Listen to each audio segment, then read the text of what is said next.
Welcome to part 3 of why the last guest isn't sad. We're almost done, just one more part and we'll be done.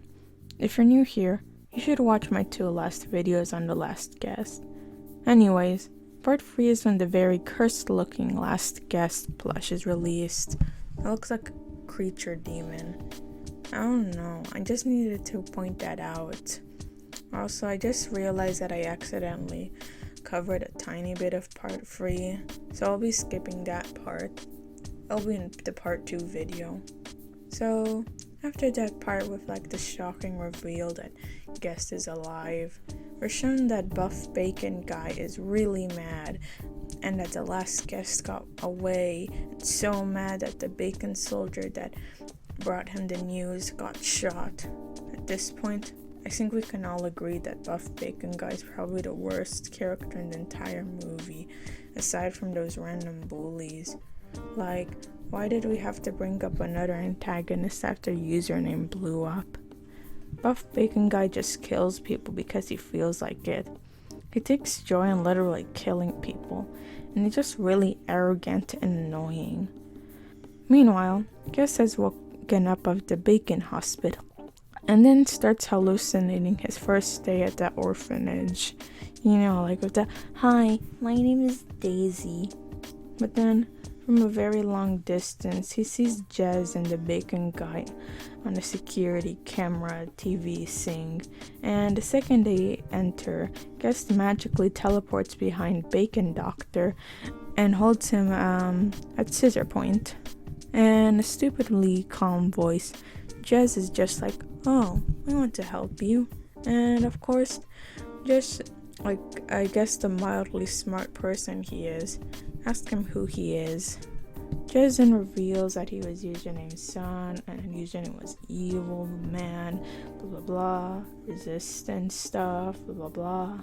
Bacon Guy takes over, and he's super evil too. He killed Zara, and you got the entire gist. And then I guess just trust him without suspicion. However, Buff Bacon Guy just assumes that the last guest is in Bacon Camp, so he has a search. Thankfully, because of a convenient basement door, Guest and Jez are able to get away from the Buff Bacon now, and the Bacon Doctor instructs them to stay in the basement for their safety. So we cut over to Matt meeting brown hair girl, whose name is revealed to be Molly. So after some chatting about the guest exploding, oh wait, now we're cutting back to Jez talking about the guest camps. What was the point of that conversation between Molly and Matt? Anyways, for whatever reason, the Roblox government never knew about the guest camps. And even though they should have been spying on the Bacon because of the war stuff, I guess. So instead of listening to Bacon Doctor's advice, Jez has the totally good idea of getting out of the hiding place and going off to release all the guests. So then after some random Bacon soldier having a conversation with another Bacon soldier who has been possessed by the spirit of Flamingo, indicated by how pink he looks, the fighting begins. Flamingo-possessed Bacon Soldier is extremely stupid at fighting. Guest and Jez beat them effortlessly, but I don't know why there was this intense battle music for 10 seconds. Anyways, Jez and Guest meet up with Rose, and then Rose mentions that for whatever reason, Guest is considered to be a hero at the camp, even though he never freed them. Also, how do the guests know what's going on outside of the camp? Well, now it's time to hear Rose's tragic backstory, since I guess Guest knew her parents. So, Rose had a pretty good family, with the father actually giving a frick about Guest genocide. But Rose gets mad for whatever reason when she hears about that they're moving away, and breaks a hole into a picture of her dad. And for whatever reason, her mom doesn't seem to be mad at her, since the shattering of the picture sounded like someone broke in. Anyways, Rose and her family become farmers. Oh wait, now the Bacon found them somehow. because we need the plot to happen. And the soldier's about to shoot Rose when the dad comes in with a gun. But instead of shooting, which is clearly the right thing to do, he's clearly the enemy. Like, it's almost obvious that he's like, you have to shoot him. He's holding your daughter at gunpoint, and he's just like, go away. And then because of the father's foolish actions, he gets shot. Okay, I kind of take that back about him being smart. He's actually kind of dumb. So because of the dad's flight or fight instinct not working, which appears to be lacking in Robloxians, Rose and her mom are here at the camp.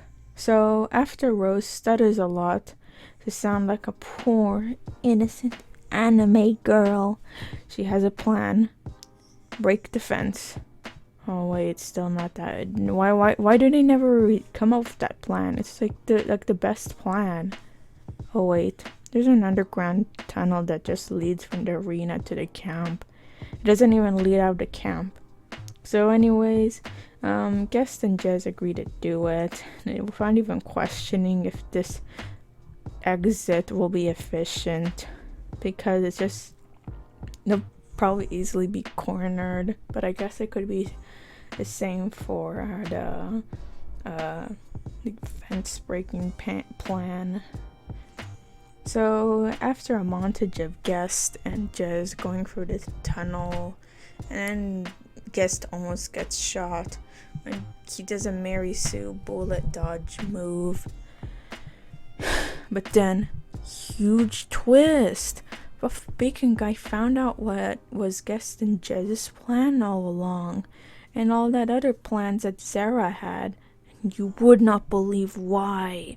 Huge plot twist! Whoa! It was all Rose's fault! She had such an atom-sized brain that she followed instructions of Bacon